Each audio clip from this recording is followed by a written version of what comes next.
When I invite people to write their own eulogy, the first reaction is often discomfort, understandably so.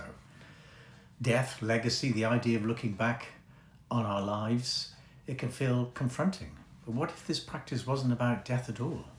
What if it was really about life, about reclaiming it with clarity, compassion, and intention? Writing your own eulogy can be one of the most loving, life-affirming exercises you ever do. It asks you to pause and ask yourself, what really matters? What do I want to be remembered for?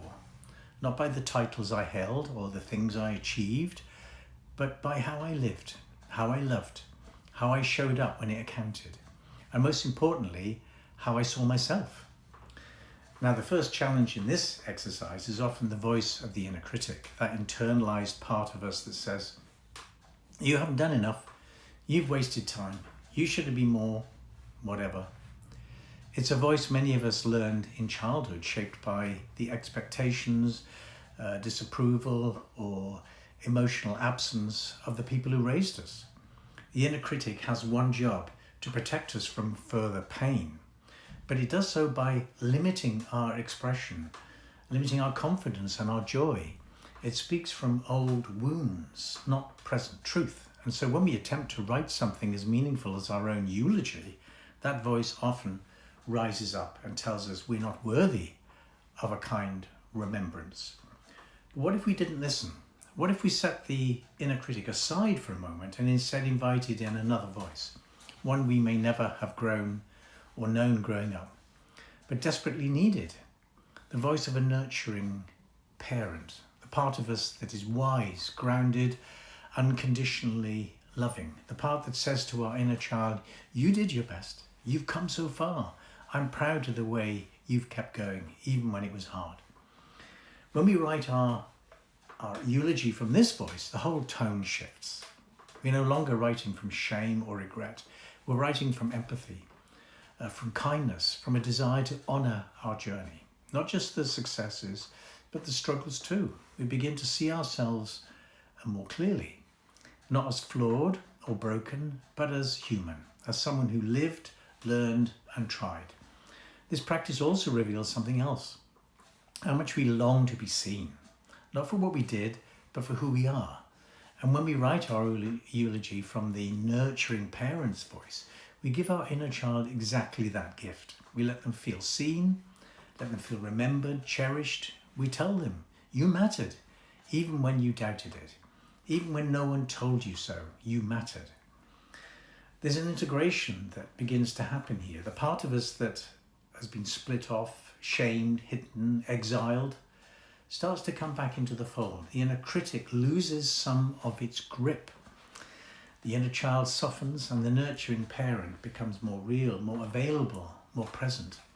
Because the truth is, this voice of compassion isn't just for the page, it's a voice we can practice daily, a voice we can turn to whenever the critic gets loud. It doesn't mean we ignore our flaws or bypass our pain. It means we hold it differently.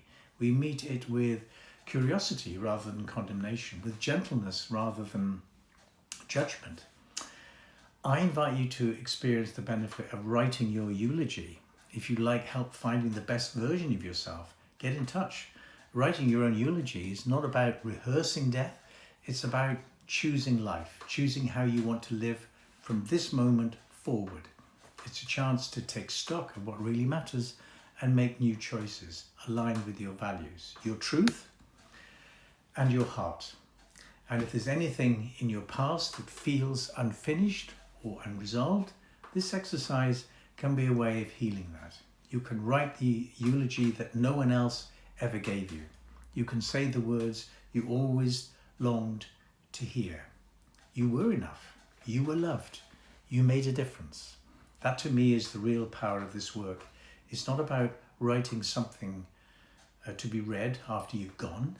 It's about giving voice to the life you still have time to live, the relationships you still have time to repair, the dreams you still have time to honour. So if you find yourself stuck in self-doubt or wondering whether you've made any real impact, try this. Sit down with a pen and write your own eulogy, not from the voice of the critic, but from your inner nurturing parent. Write as if you were speaking to your inner child, the child you once were, the one who tried so hard, the one who needed more encouragement and less pressure, the one who's still here, still listening, still waiting to be seen, still waiting to be heard. And maybe, just maybe, you'll find that what you write isn't an ending at all, but a new beginning. If you'd like help discovering who you are through writing your eulogy, get in touch. Visit my website, book a free discovery call. Let's see what's possible.